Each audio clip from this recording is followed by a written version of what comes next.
This is the Whimsy Farm Podcast. I'm Carolyn Crane. There's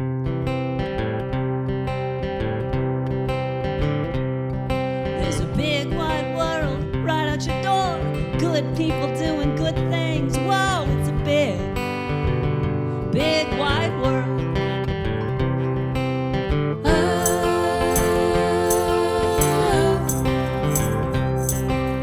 Now is the time.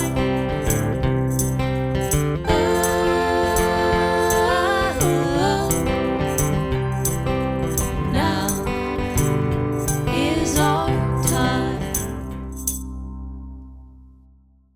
Welcome, everyone, to episode 21 of the podcast. Today, we celebrate love, big, beautiful love. This time of year, we're programmed to focus on couple love, Cupid and his arrow, etc., among other cliches. But there is a much more expansive love available to us, Neptunian rather than Venusian. It's terraphilia, as author Susan Tweit calls it, love of the earth and all its inhabitants, love for those with us and those who have departed. First, we'll hear from writer Rowena Yeseta. Then we'll welcome Maryam Barrie for another segment of Poetry Sustains. I first met Rowena in California, where she was a student at Sierra College, where I was an instructor. We met through the Sierra Journal, an excellent publication the school publishes, and which she and I were both published in at various times. From the first moment I met her, I was impressed with Rowena's capacity for caring, for her unconventional way of looking at things, be they celestial or mundane. When I started this podcast, her name was at the top of my list. Late last fall, we talked about love in its many forms. Welcome to the Whimsy Farm podcast, Rowena Yeseta. Thank you. I have I'm honored to known be you. here. Oh, it's an honor to have you. I've known you for quite a while, and we met at Sierra College in Northern California. You were a student, not my student, but I saw you at literary events and was always impressed from the first with your writing and your absolutely unique outlook on life. So Thank when I you. decided I to, love everything that you shared too. It's always impressed me. I'm so, oh, wonderful that we've still been friends these years. thank you.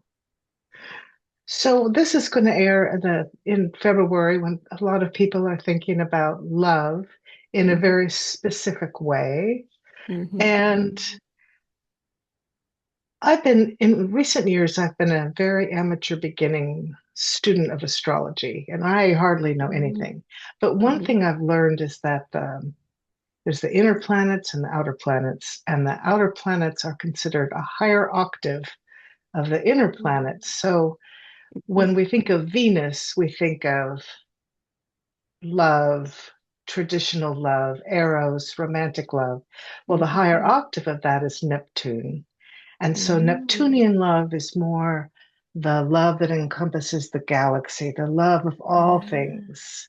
And if Venus is eros, Neptune is agape.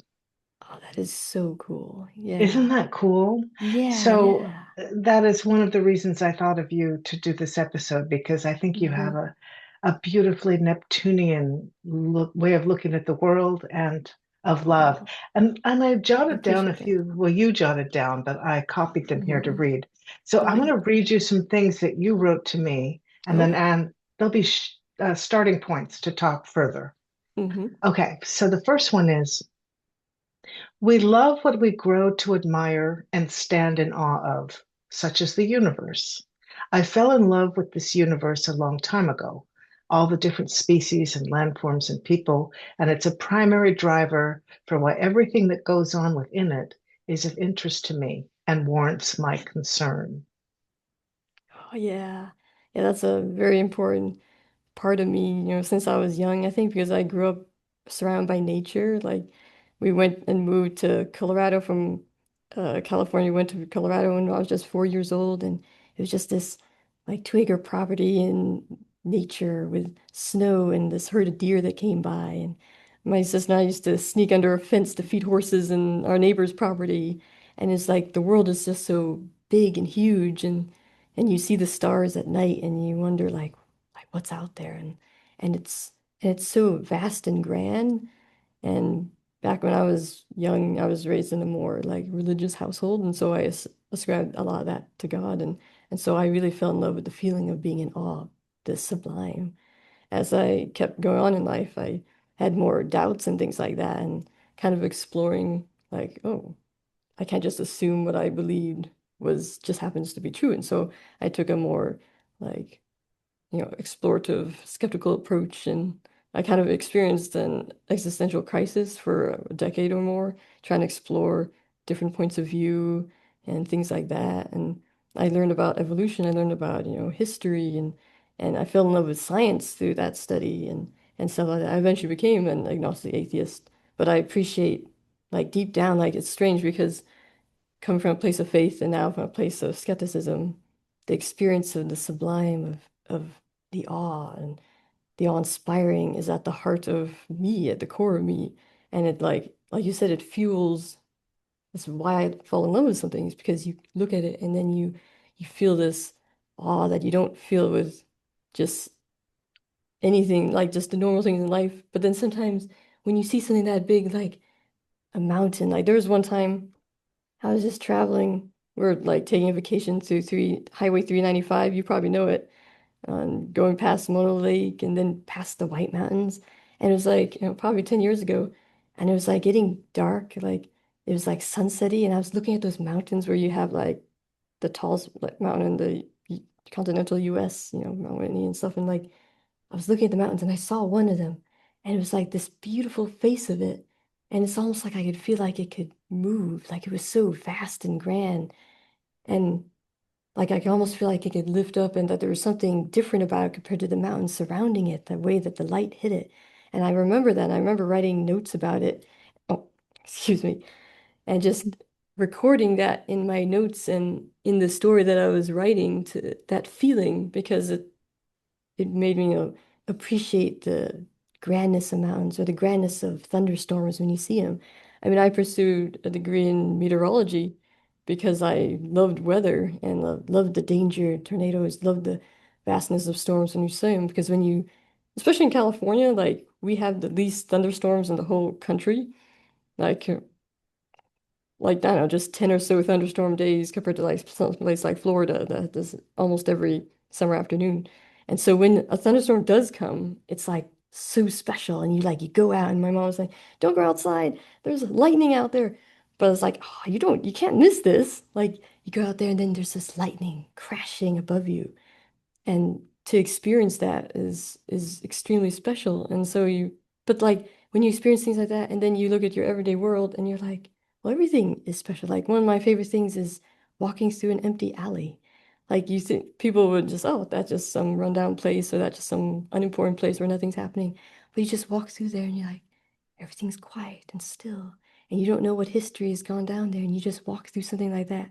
And so both the ordinary and the extraordinary become some things that induce awe in you. And that kind of feeling, I've been pursuing that feeling throughout my life and what I've seen. And you find it in the inanimate earth around you. You find it in the different life forms and how they live. And then you find it in the various people. Like being homeschooled, I was kind of more isolated from different communities. And we moved around a lot when I was young, and so I never stayed in one community so long. And so in a sense, every community is strange and different and interesting to me. And so I think that helped inspire my love of different peoples, because I was a stranger in all of them, really. There was no people that was my own. So to me, they're all like, you go to a foreign land, and so it's always interesting. And it makes you connected to them because I myself become a foreigner, but then I see that they're foreigners. And so I guess foreigners don't like make me afraid the way sometimes, in the xenophobic way of viewing them, like, oh, foreigners are afraid. Because I think for those who fear foreigners, they're so rooted in their community, they don't know as much anything else. But when, like, for someone like me who's never been part of a community for very long, that you always feel that bit of foreignness. And so it's not really that strange or different. And so, you find that you love all these different things, all these different peoples, all these different life forms, and that kind of inspired a lot of what I wanted, like write in my story. Like I was inspired like when I first watched I love stories and things like that. And like when I watched the Hunger Games and I read the trilogy, and I was surprised because I always thought like a futuristic story would take place in a like, oh, it's very like sterile buildings, it's all just a city kind of thing. But then even though it's a dystopia, but the fact that you had this nature in this place and there's all these trees and I love nature. And so that just, ooh, that kind of intrigued me and it inspired me to like, I'm gonna make a story that has like these political things to say. It has something to say about society. It has nature in it, nature in the future, not just nature in the present or the past. And then I watched Star Trek and got inspired by that. And you have things like the dystopia of Hunger Games on one hand, and then you have the utopia of Star Trek. And like, utopia of Star Trek is huge in popular culture. It's like inspiring us to like, the actual inventions have been inspired by it because people are inspired by Roddenberry's vision of you have a just and equal future that we want to become that reflects our values as society, but is far better than what we have. And like, how could we become like that, both in a moral as well as technological sense? And what really when I see Star Trek, that's like my favorite story of all. But like, how do we get there? Like, how do we get to Star Trek? And that's just one vision. That's not necessarily the only vision of the future out there, but it does make you wonder how. Like, how do you go from something like a dystopia like Hunger Games to a utopia like Star Trek? And to me, that's one of my major questions in life, and that's why I was inspired. Like, hey, I want to write a story that bridges the gap, that explores people that are trying to bring us from dystopia to utopia. And how do you do that like realistically with the social tools we have now, through the institutions we have now? How do you transform them to something that is much far better, more equitable, and is empathetic at its core, in which all life forms are respected and in which you respect, it's coming from the place of awe that you have for each and every one of us and everything that's out there. And, I started the story, 11 years ago, and I kind of like, I've always had the point of view that I need to know more before I decide, make a decision on things. So I always prioritized research and learning more about my worldview. And that, of course, led, from my more conservative, uh, homeschooled religious point of view, and then I going to a more progressive, uh, secular point of view. It was quite a change. It was very radical for me and, you know, very traumatic to say, to put it lightly. And, so the story transformed with me and has changed, with what I've, explored with my own self. And basically you see how there are these systems that need to be dismantled to make the best life that we need. And so as I was trying to think like, oh, how do I do this in a story? And you're thinking like, I want these characters, like the protagonists, to be the change makers. And like then you think, what's the best kind of role to have? And you think like, oh, there's all kinds of ways. Every one of us helps transform life in our own different ways. So we're all like able to change the world from where we are. But then I had to focus on someone who, because the story could only last so long. You can't last, well, you could technically. But like I wanted to have a bit more tension and excitement, so you want change to happen more quickly. That's more exciting for the readers, right? And so you're kind of like, oh, I want to focus on change makers who are at the forefront of changing the system. And so you go for things like, as opposed to someone who's like maintaining the law as it is, say a judge or a lawyer or a police officer, that's they're maintaining a system as it is, which could be very important. As you could see in our current administration, sometimes you need somebody protecting the system as it is. But in this case, what I'm going for is people who are trying to change the system, whether social justice activists or research scientists or think tanks, you know, like people like that, like labor unions, people like that, in which, the scientists, engineers, like they're in the place where they're coming up with new ideas, or journalists, they're disseminating ideas, and then policymakers, they're changing laws to something that's new and better, hopefully. And that's where I want to follow that kind of journey. And it starts off with like you start off with these two uh, sisters who are the protagonists, and they lose their parents in a protest where there's police brutality and deaths happen, and they lose their parents in that, and they're on the run from the law, and they don't know what to do. They run into the woods, they hide in the woods in the Sierra Nevada, and that's where they encounter nature. They encounter raven societies, they encounter whale societies, and they encounter friends that they start creating this like network that's working against the forces in their society, the dystopian forces, because there's these things that like it's kind of like this story is set in the future, and so in the future we humanity met these aliens, but then something went wrong, and then there was like this war between the humans and the aliens, and then this kind of like apocalyptic thing happened, and now society 30 years later had to rebuild from that, but people are still scared, and now the billionaires rose up like, hey, we'll protect you, but in exchange they control so much of society, and so that's where what's the status quo happening in the story, like the rich and the powerful control society, and people are living in fear. They're trying to rebuild, but they don't quite know what to do. And that's where the protagonist comes in, saying, "Hey, we could do something better instead of as we remake the world from the what was destroyed. Let's go create something new together." And that's where when like they meet other sentient societies that are not human, they're non-human but equal with us. Like when you meet like the whales species, like because that's one thing that I really wanted to do in the story. One of the first ideas I had, even before I became even more progressive, was an interspecies society. Like what you see with Star Trek, but instead of creating a lot of fictional societies, you like there are aliens right in our own world right now. They're in our waters, they're in our air, beings that are sentient and alive, and they think and feel and have morality and even their own form of politics all on their own. And like, what happens if we could connect to those beings? And every animal and out there and plant is important. Just because I pick a few of these to connect with humans doesn't make them the more important animal. It's more like they just happen to be the most similar to humans, and so having this connection is facilitated because of our similarities, but that doesn't make them more important, which I hope to also make clear in the story. It's like a starting point.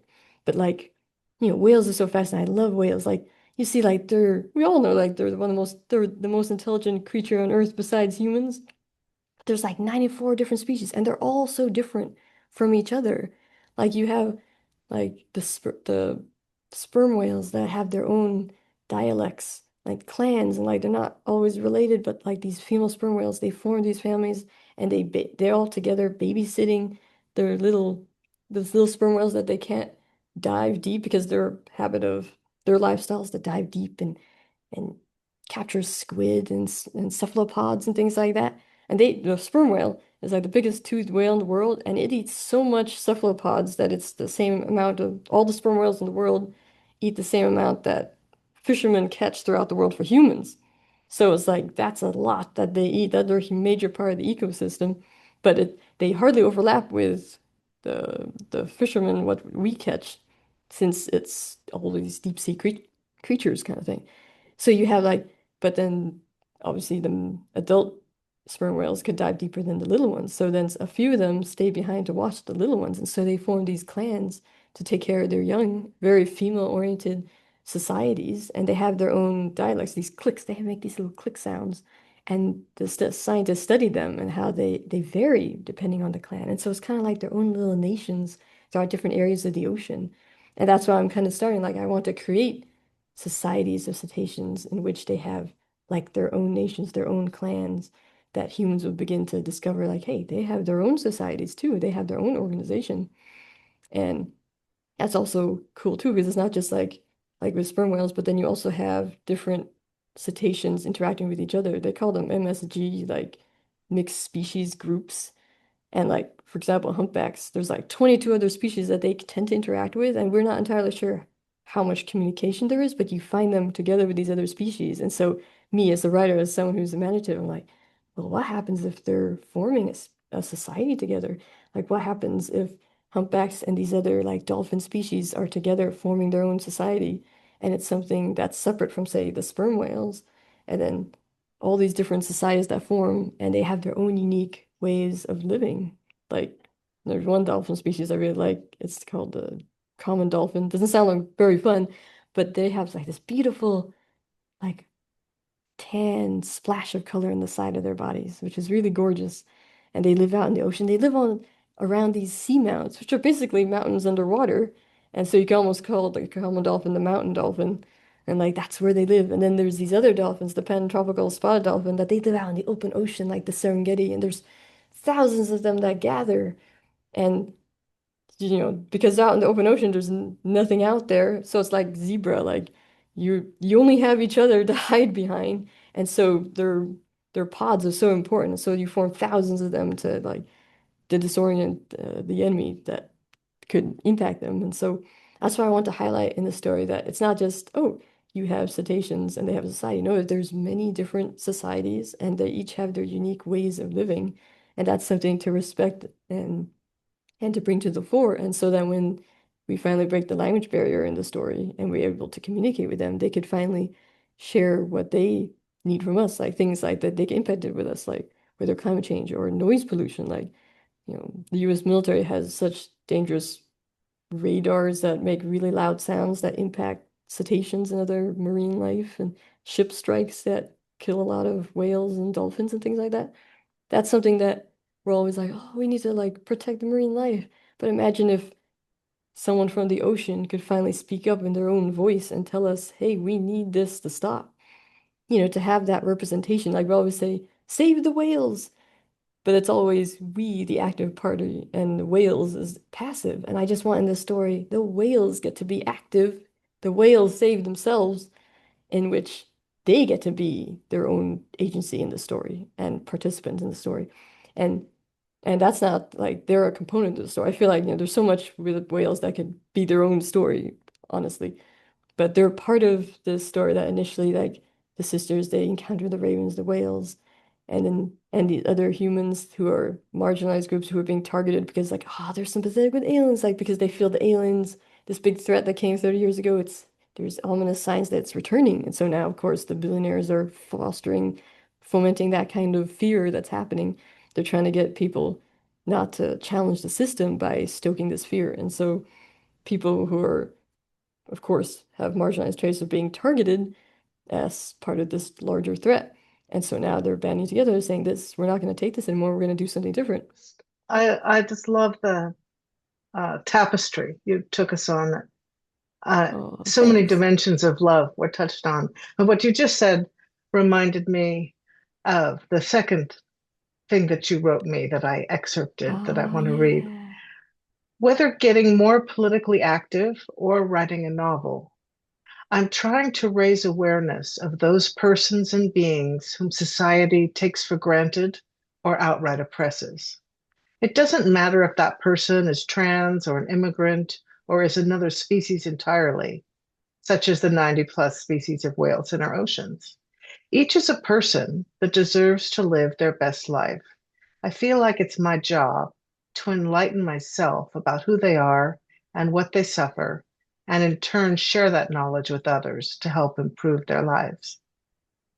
Oh, yeah. Thanks for reading. And that's so true what, this story is about trying to like learn as much about all these different groups and then to share that with it. Like you said, like with trans people, like I try putting like me and my sister are both queer and we have friends and family who are queer and you see what's happening to them out there and I'm trying to put as many queer stories and queer characters in this story.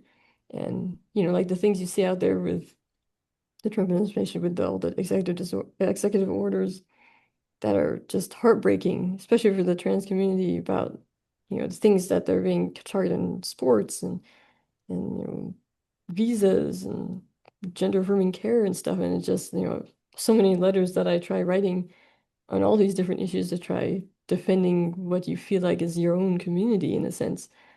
And I think it's so important.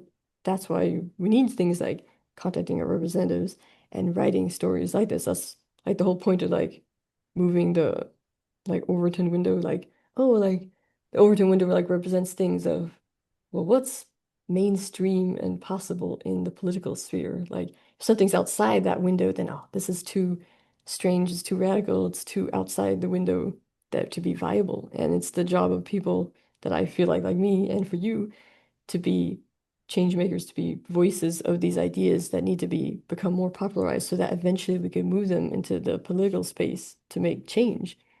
And that's where like, having representation for someone who's an immigrant or someone who's trans and putting that into stories is so important. Like, I mean, I know the example of like Modern Family, which had a gay couple in it, and that helped influence President Obama to be open to gay marriage, legalizing it. And, without that comedy coming to his home, streaming in on TV every day, who knows what would happen? Like, stories have such power to move people. And it's stories are the fabric that create our narratives in society, that creates who we are. And so we need to change our narratives. That's our job to change those and to forefront the voices that need help. In the first part of the story, you're like trying to highlight all these different voices. And then like my main thing is like, oh, you have these like you're fighting the billionaires and the billionaires start going after them. And they form this activist network that's, it's like the Underground Railroad, but for our modern day in which they're trying to usher these people to safety and the whales are part of that, the ravens are part of that, and like this whole network of that's interspecies and the billionaires that control the government are like trying to find them and like arrest them and things like that. And oh, human trafficking as opposed to what they're really doing, which is trying to help people escape oppression. I called it the ephemeral network because I always kept thinking of vernal pools.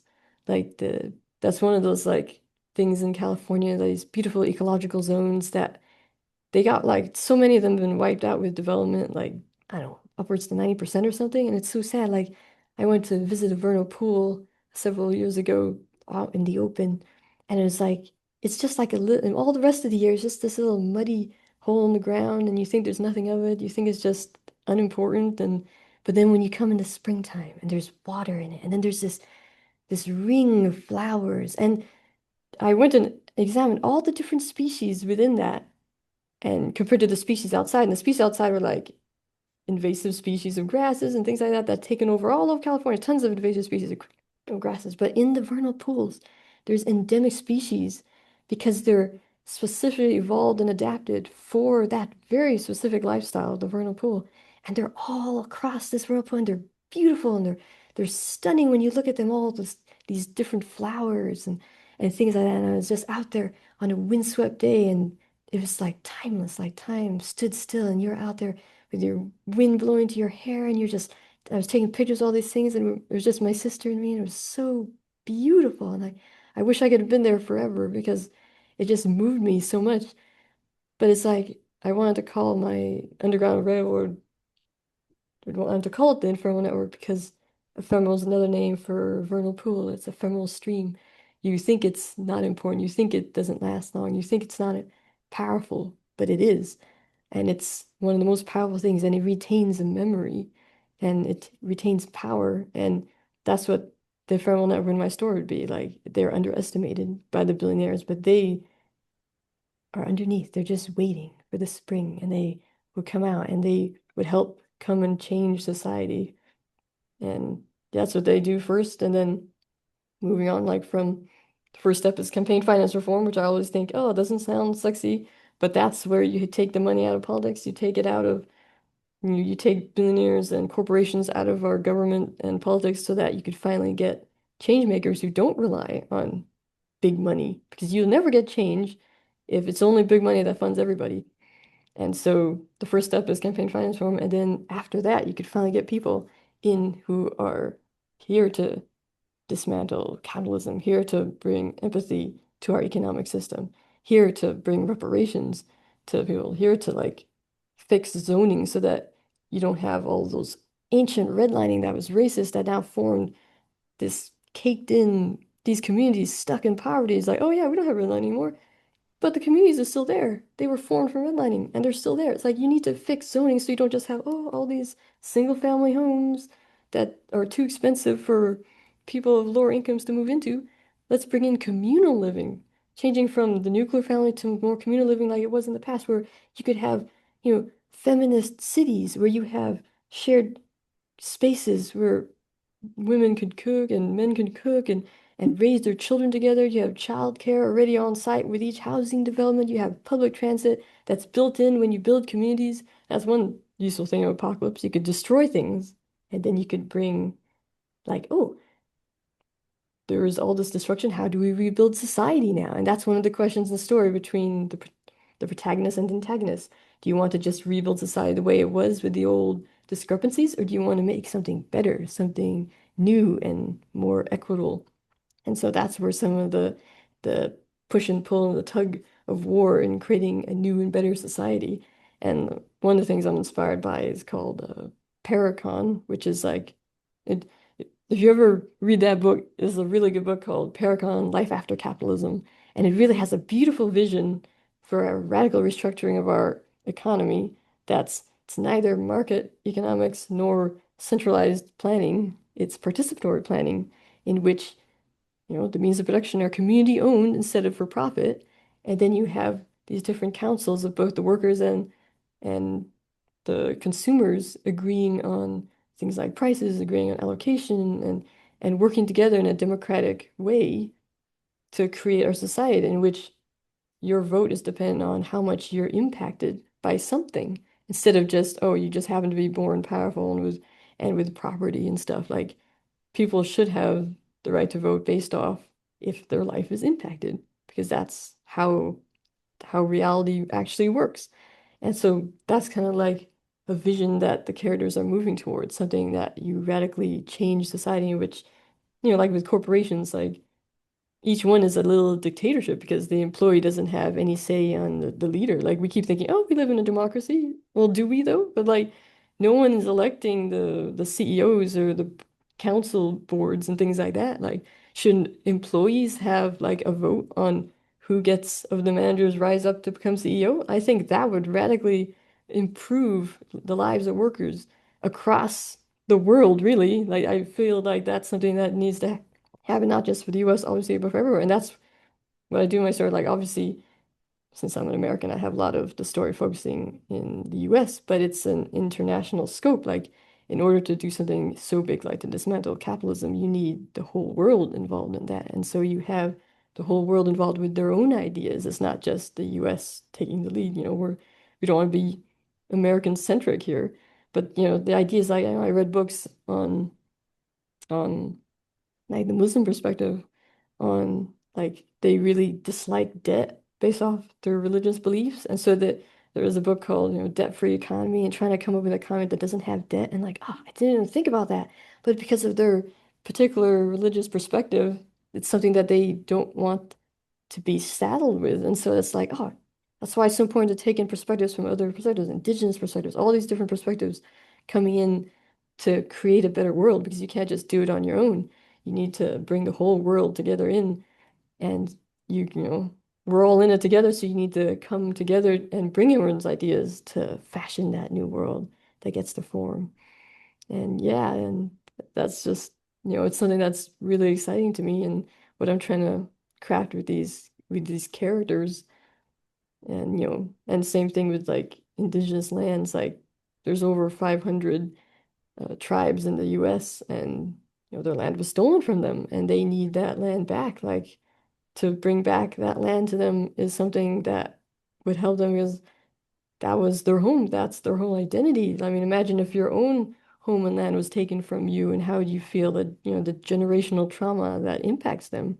And that's something in the story that's important, that every nation, because every nation out there is colonial in some sense. If you have a big enough territory that encompasses multiple people groups, there's some injustice that happened that created your society in the first place. And that's something that is to be addressed throughout the stories of different leaders taking the initiative to say, hey, we're listening to indigenous voices, and indigenous people are part of this journey to bring back their land and to gain sovereignty over the course of that.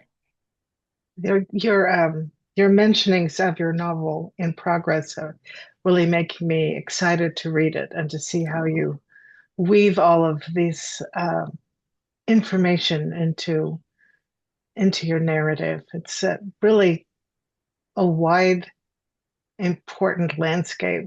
I want to turn the conversation a little bit and I read the next little chunk of what you wrote to me. Hmm.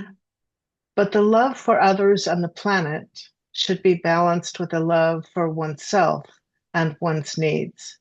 As an aromantic asexual with a deep soulmate bond with my sister, who is also queer, I definitely appreciate that love goes far beyond romantic to encompass our connection to all persons, life forms, and even the earth itself. And as an introvert who was formerly homeschooled and still lives with parents holding a different political perspective, I prefer writing as a way to safely communicate about social justice causes that I care about. Not every form of activism is right for everyone, so each has to look at their own needs and what they enjoy most to guide them and how they would like to contribute to helping those persons, communities, and the planet they love. Could you talk a little bit about the the structure of your life and how that connects with the concepts of love and also your life as an artist and an activist? Oh yeah, yeah, that's a great point because there's so much about like you love these things, loving the planet and the earth, but then you also have, well, myself, like how do I fit in? And there's so much like there's the poles of people doing nothing and then, we're just living our own lives insular to ourselves. But then there's also the other pole, like, oh, you feel bad, like I should be in every social justice space. I should be helping these people, like I should be giving my all. But then you have the inside, like I said, like me as an introvert, someone who doesn't have as much energy, or even like there's conflicting ideologies within my own household. We are of lower income, so we pool resources, we live together, we come from I have a Filipino background in which extended families stay together. So that's kind of thing like you gain the advantage of pooling resources and communion with each other. But at the same time, you had to respect each other's differences. You had to coexist. And one of those things, it kind of held me back from activism because I didn't want to make waves. I didn't want to upset people. And so in things like with what happened in the Trump administration, I just had to do something. And so I mostly I got the channel what I did best. Like I love writing. And so I did a lot of writing, like whether in the store I'm working on or writing letters to and emails to representatives or to different institutions, raising awareness about like the different issues I care about. And even like when I joined the Democratic Party, uh, like a couple months ago, which was really exciting for me. And they had all these different ways of participating with like protests and canvassing and door to door. And I chose the postcards to help out with the Prop 50 campaign because that was something that I felt like I could do. It was a good first step to come in and you could make a tangible difference. And that was very exciting to be part of that. And yeah, and that's like with my sister and me, that's something that we both tried doing. Like you working with me and she's an artist, I'm a writer, and we both bring our voices about how what we believe in and supporting the causes we care about through the talents that we have. And yeah, it's like you want to weave that in and like knowing what kind of person she is, the kinds of struggles she goes through with mental health and with her particular flavor of queerness, my queerness, and you gain empathy for other people in the community based off your experience with that. And that it kind of drives you to be careful about yourself because like that there's only so much energy you have. You have to choose the battles that you're willing to fight in. And that's what we've kind of learned over time kind of thing. And I do feel being someone who's like being both homeschooled and an introvert is such a double whammy. And because you're like, I'm already an introvert biologically, and then I was homeschooled, and our particular homeschooling, because a lot of people homeschool ever since the pandemic, right? And so that's now become common. But ours was a bit more insular because our mom was an immigrant, and so she didn't quite know, she wasn't part of this community out here. And then we moved around a lot, and so as a homeschool person, you're also not even among the same neighbors when you're moving around a lot. And so being naturally isolated, I'm comfortable with isolation, with solitude, not as comfortable being in with people. And so I channel a lot of, and then when there's different like ideological perspectives in your household. And so you learn to be very careful with how you present yourself, but then you're freest in your mind. Your mind is free. And that's where my imagination just ran away with itself. intellect running away with itself, and that's where I write. And like whether it's nonfiction or fiction, but you pour yourself. It's like when you find something that like I can do this, I'm good at this, I love this. This gives me energy instead of taking away. And there's always going to be some parts that are uncomfortable, but seek the thing that you're good at because that would give you energy and you would become a better change maker because that's what you're passionate about, that's what you love, and you'll love yourself more if you feel good when you're doing it as opposed to hating yourself every time you do it.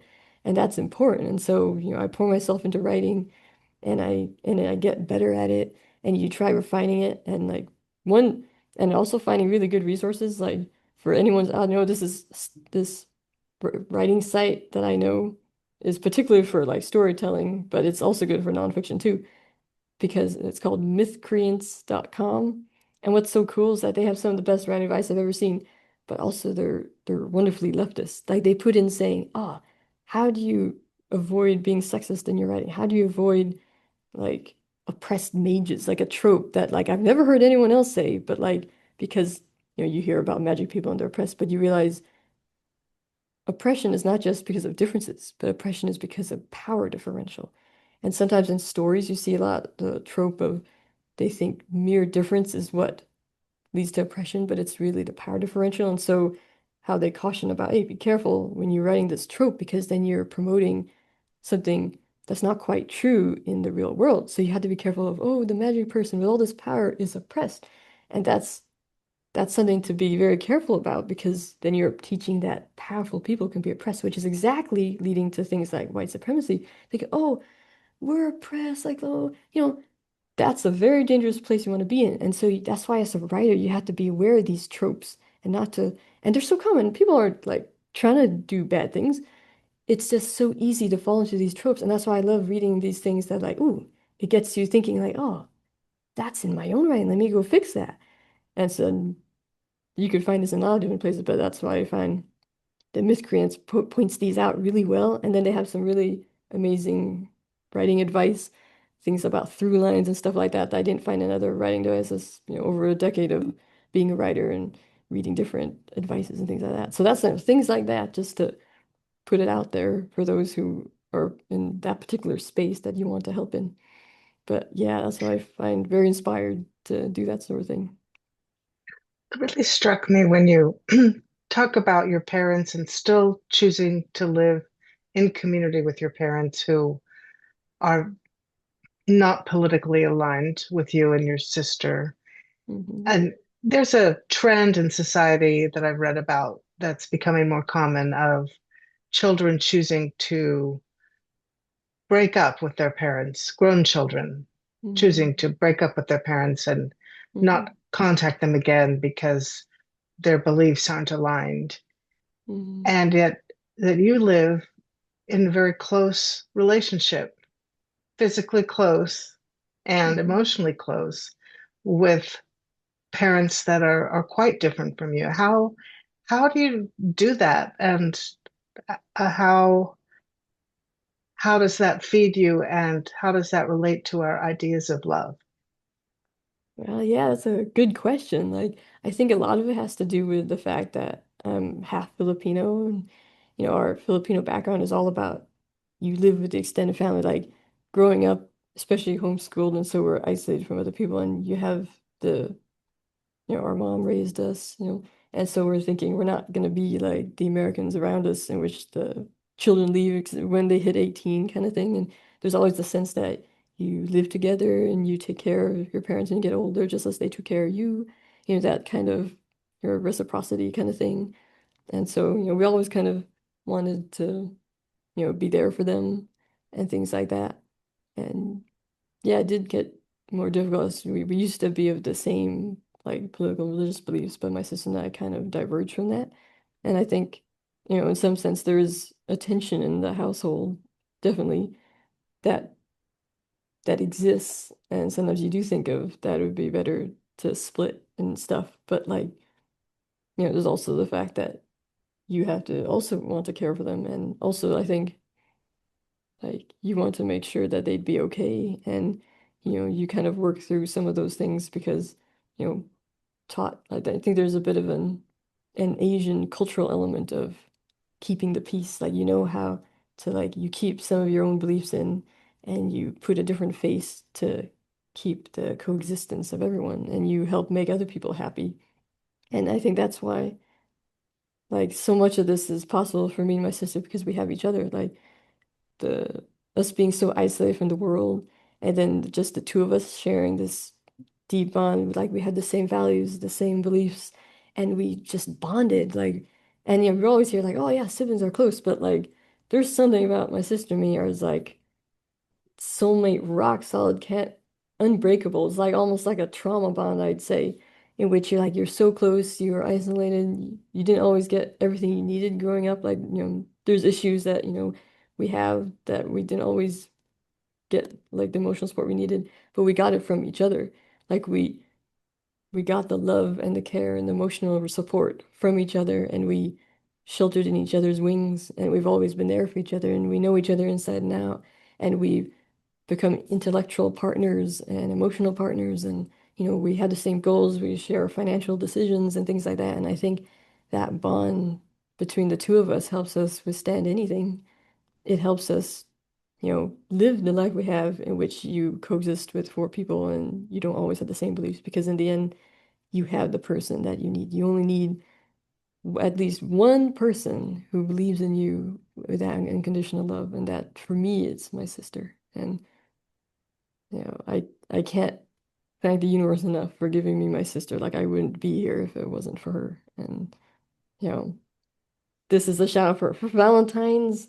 It's my sister, my soulmate. You've been listening to a conversation about love with Rowena Yeseta and me. You can follow Rowena on IG. Her handle is Truth Seeker Universe. Now we welcome Maryam Barrie for another segment of Poetry Sustains. Welcome, Maryam Barrie, and thank you for joining us for another edition of Poetry Sustains. Now, we're going to talk today about unconventional, unusual love and love poems. We're following up on my conversation with Rowena Yeseta about expansiveness of love. And you've selected 4 poems for us today, and I'll turn it over to you. Great. I think they each say something different about what love can be or what love really is. This is one of my favorites by Evan Boland. She was an Irish poet who did a lot of work with the history of her country. I think in the beginning line here, when she says the worst hour, the worst season of the worst year of a whole people, she's referring to the famines that were caused in Ireland that many did not survive from. So, quarantine. In the worst hour of the worst season of the worst year of a whole people, a man set out from the workhouse with his wife. He was walking, they were both walking north. She was sick with famine fever and could not keep up. He lifted her and put her on his back. He walked like that west and north until at nightfall under freezing stars they arrived. In the morning they were both found dead, of cold, of hunger, of the toxins of a whole history. But her feet were held against his breastbone. The last heat of his flesh was his last gift to her. Let no love poem ever come to this threshold. There is no place here for the inexact praise of the easy graces and sensuality of the body.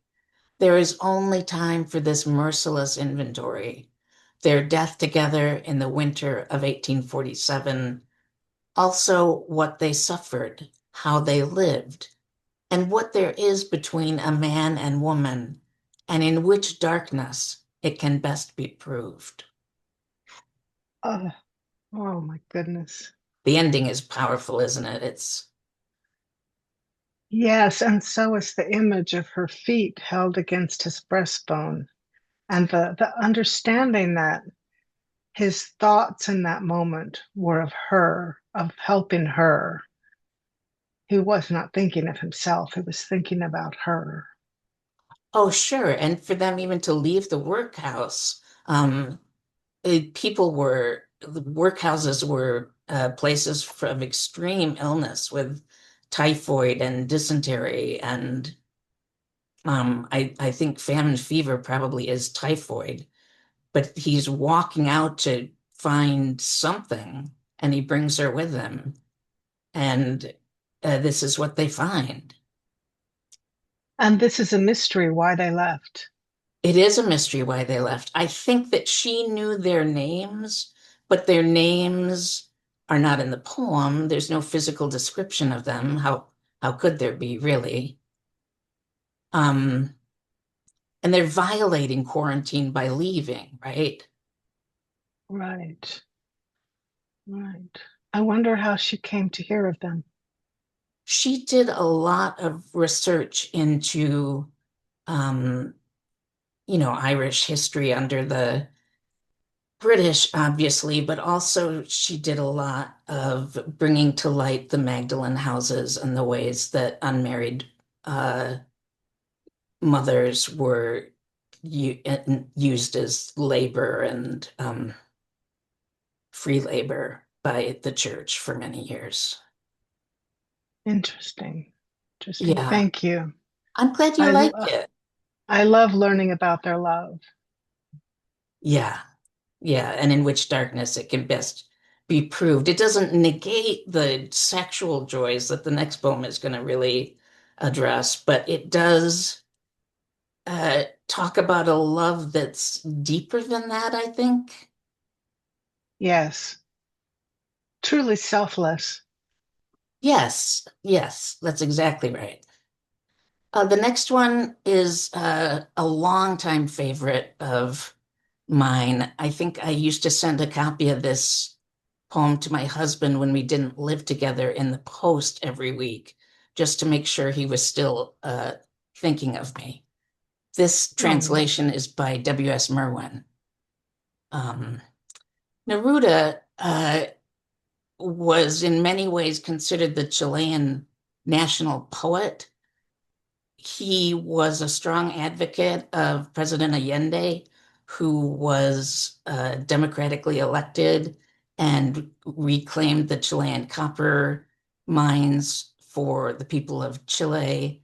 Our government and General Pinochet were not happy with that, so they did a coup, and Allende ended up dying on September 11th, which in Chilean history is a significant day as it is for ours. And then it is now thought that they figured out how to poison Pablo Neruda, who was in the hospital for a heart condition.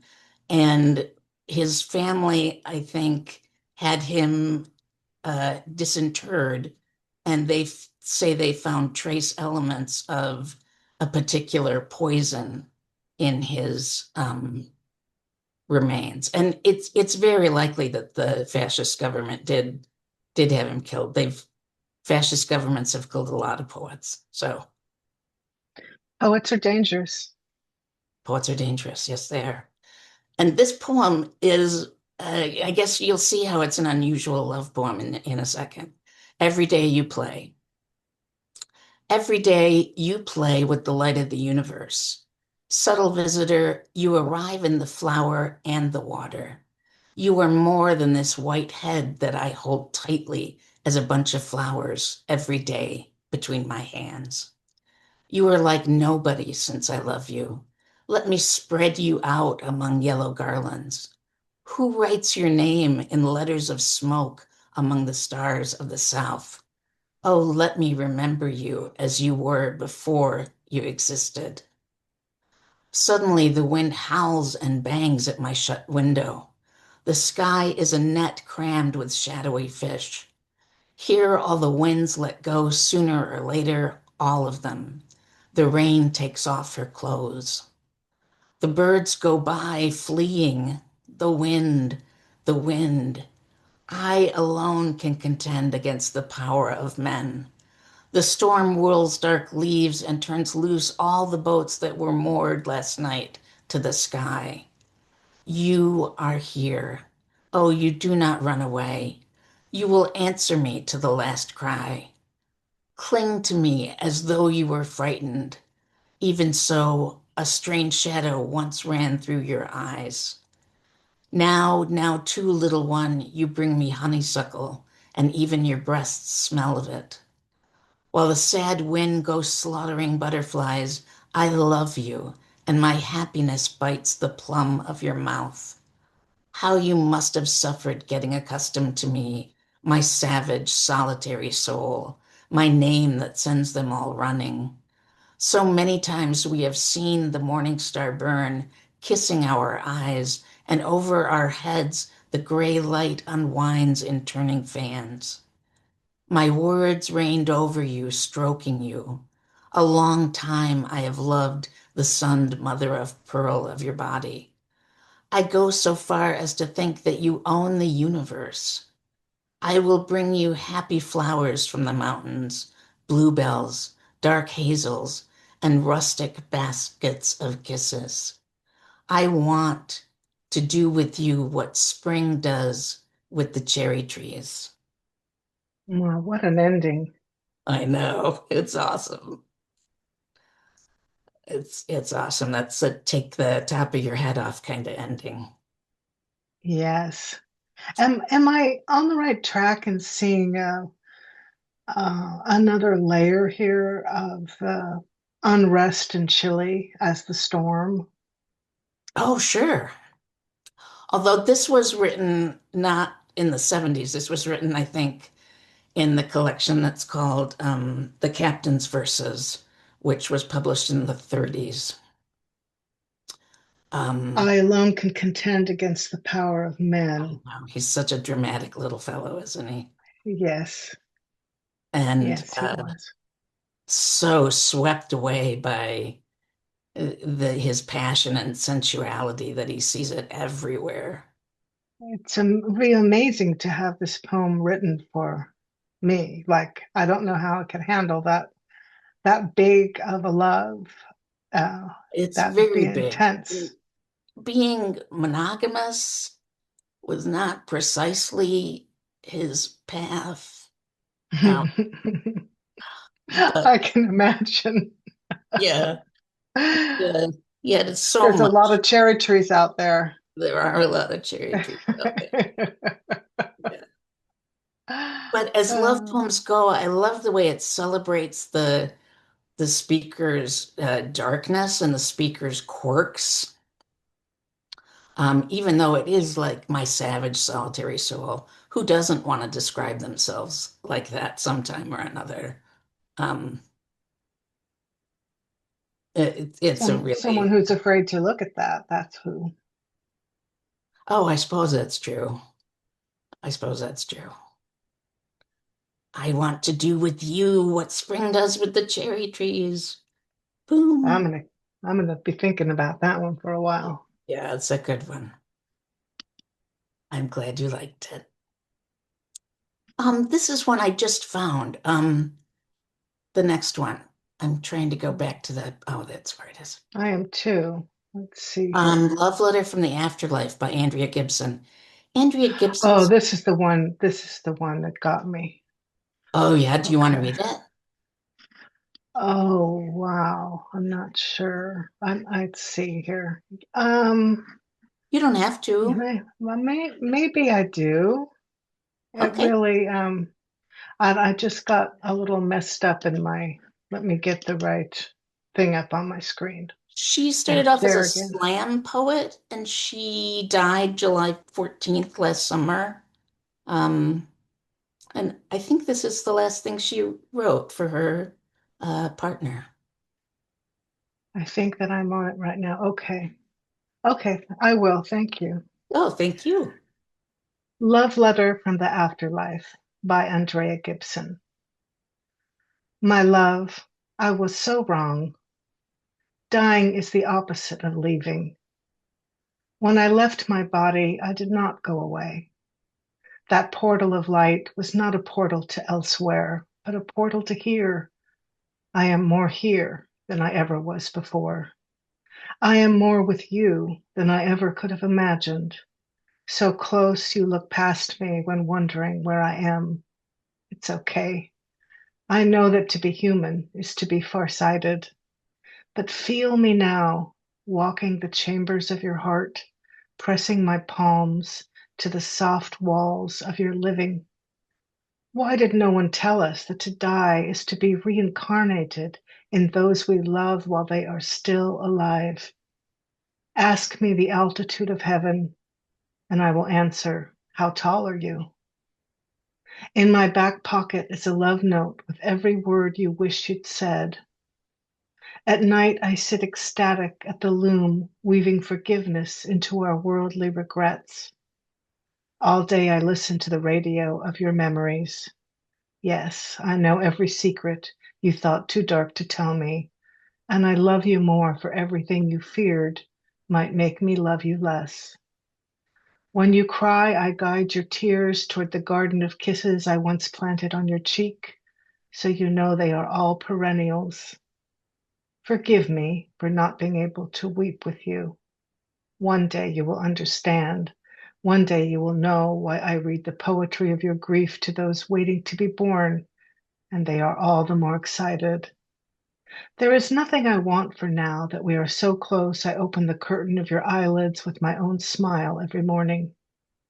I wish you could see the beauty your spirit is right now making of your pain, your deep seated fears, playing musical chairs, laughing about how real they are not. My love, I want to sing it through the rafters of your bones. Dying is the opposite of leaving. I want it to echo through the corridor of your temples. I am more with you than I ever was before. Do you understand?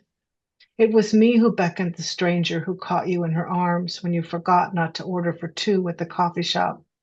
It was me who was up all night gathering sunflowers into your chest the last day you feared you would never again wake up feeling lighthearted.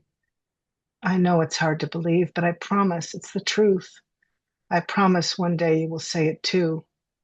I can't believe I ever thought I could lose you. Oh, I have chills running up and down my spine, Carolyn. Me too. And I feel like I live this reality. Yeah, you I feel probably, I feel like my late husband Jack is saying these things to me, and I yeah, feel him every day. it's a I really got. profound poem, isn't it? Hmm. It's so true.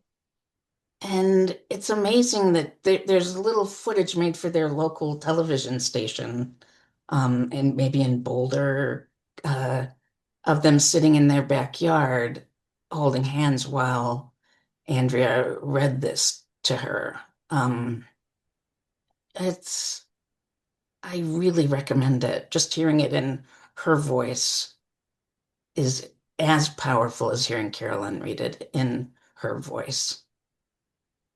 I loved the way that you read this. Well, it's like I said, it just spoke to me so fiercely when I first read it when you sent it. I just started weeping.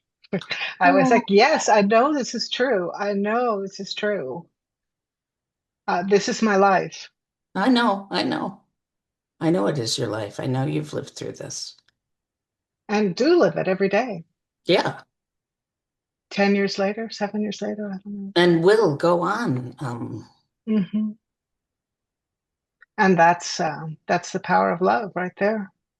Exactly, exactly. And I love that she repeats dying is the opposite of leaving. Thank you, Andrea Gibson. Yeah, thank you. She was a blessed, I think maybe they were a blessed spirit, is what I should have said. My apologies. From Andrea Gibson to William Shakespeare. Yeah, That speaks to the expansiveness of poetry right there. yeah, they're all really different. I had fun sort of curating my selections down. Oh, I wanted to tell you a really quick story that the Okay, juxtaposition of the Gibson and the Shakespeare brought up. When great. I was in high school, when I fell in love for the first time Oh, with a real brainiac guy, he actually died a year later when he was 18 in a car accident. But he was really, really a brainiac and a poet and a math oh my whiz. He was just a goodness. genius. So anyway, we got in a fight one day, and he admonished me by saying, You should just go home and read John Donne's A Valediction Forbidding Morning, and then we'll talk. All right, John Donne is always warranted. And that's really a lot of what Gibson's saying is what John Donne is saying in that poem. It's not a breach, but an expansion, you know. And then, of course, not his exact contemporary, but William Shakespeare. So after I had a good cry with the Gibson, then I remembered my first love. And when he said that to me, and I did what he said, I went home and I read John Donne. Oh, I And thank you for mentioning John Donne. I'll have to pick him sometime, find a way to include him. He's got so many amazing lines. Um, he does. Okay, but now okay, so to Mr. Shakespeare. Sonnet 29 is the first poem I memorized. So it has a near and dear quality for my heart. And I was a teenager and very attracted to the dramatic, self-abnegating language. And so I'm going to try to read it slowly. And if you think I should explain something, will you say something to me? After yes. Okay. Sonnet 29 by William Shakespeare. When, in disgrace with fortune and men's eyes, I all alone beweep my outcast state, and trouble deaf heaven with my bootless cries, and look upon myself and curse my fate, wishing me like to one more rich in hope, featured like him with friends possessed, desiring this man's art and that man's scope, with what I most enjoy contented least, yet in these thoughts myself almost despising. Haply I think on thee, and then my state, like to the lark at break of day arising from sullen earth, sings hymns at heaven's gate. For thy sweet love remembered, such wealth brings, that then I scorn to change my state with kings. Is this sonnet about codependence? uh, oh, that's such an interesting question. So Um, the dude is really bummed out and yeah, yes. feels worthless, and then he thinks of his love, and suddenly he's on top of the world. I'm just asking. No, no, no. I think that's a fascinating question. I guess, I guess it certainly could be read in that way. I have looked at it as saying, not necessarily that I am in disgrace with fortune or in disgrace with men's eyes. Um, but when I have been, or when I get in that state, which I will again, I feel like this until I remember that you're in my life. I can see that. I can see that just as well. I can see both sides of the coin. No, I That appreciate that you that said that. having the deep love makes anything else okay, bearable,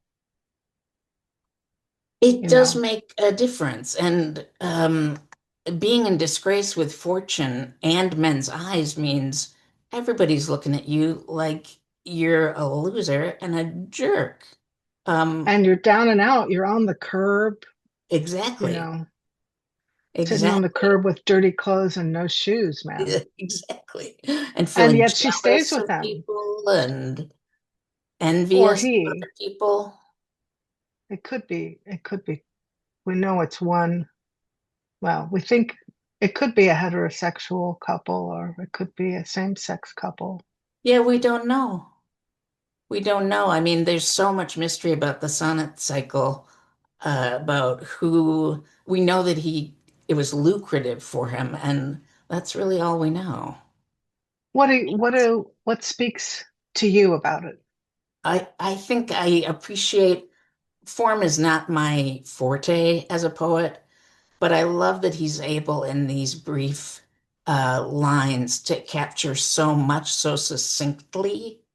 and to follow his iambic pentameter in most of the lines really carefully so that it's a pleasure to read. Um, I think I initially the melodrama of it really spoke to me. But now I think there is so much from this sonnet in particular that is become part of the language and become titles of other works. Like to the lark at break of day arising from sullen earth. That's a phrase that you'll hear in several science fiction stories. And singing hymns at heaven's gate, uh, being part of the angelic choirs is pretty profound. What do you notice about it? Well, tell me what you noticed that made you think about codependency. That's a good question. And I read it before and it never occurred to me, but something about when you read it, I guess how it seems a little bit like a light switch, like the speaker is in one state of mind and then can abandon all that by jumping into the reality of the relationship. Yeah, and I think the transition between yet in these thoughts myself almost despising happily I think on thee, that's a pretty quick Yeah, yeah. transition. But he had to stay with the form, so he only had so many lines to. I So think I guess that's what it was. It just the rest, like his love fixes things. His or her love fixes things. yeah. The speaker's lover fixes things for them. There, now I said it correctly. Oh, and that's definitely there. I just hadn't seen Mhm. it before. Or fascinating looks at love. Yeah, always fun to get to curate some poems to share with you. Well, we will be back in April, if not sooner, and we are going to spend a whole hour together in celebration of National Poetry Month. Oh, that's excellent. I will. Do you have a theme? No, I don't Okay. have a theme. I'm not sure. No, I haven't thought about it yet, other than the fact that I want to do it. Yeah, well, that'll be enormous fun. Great. I'll So if try we not don't to see you have any before, decapitations next time. oh, but I do think a lot about that poem about the goat song Yeah. that you won me over with. So I appreciate the worlds you bring me into through poetry, Mariam. Oh, I appreciate you giving me opportunities to read poetry at people. It's All fun. right, see you soon. Bye-bye, sweetie. Thanks, Mariam, for another thoughtful segment of Poetry Sustains. And thanks, Rowena Yeseta, for making our minds stretch with yours as we explored the many forms of love. This podcast is produced on the sacred ancestral land of the Anishinaabe people. Thanks to the California band Castle House for writing and performing our music. The Whimsy Farm podcast airs the 1st and 15th of each month on our YouTube channel, Carolyn Crane at Whimsy Farm, and wherever you find your favorite podcasts. Thanks to our underwriters, Just Play Production and Cannibliss, and to our paid Patreon members for their support of today's podcast. If you'd like to offer your support, please visit my website, whimsyfarm.net, and click the Patreon link to find a level of support that's right for you. There's also a free membership level. You can email me through the website as well as access all links to past and current episodes. That's whimsyfarm.net. Join me on March 1st when we talk about data centers in Michigan and the effective resistance stopping their insanity. Until then, remember the words of Utah Phillips, who said, "Too many good people are doing too many good things to afford me the luxury of being pessimistic." Get out there and create some positive change. Stay safe, everyone.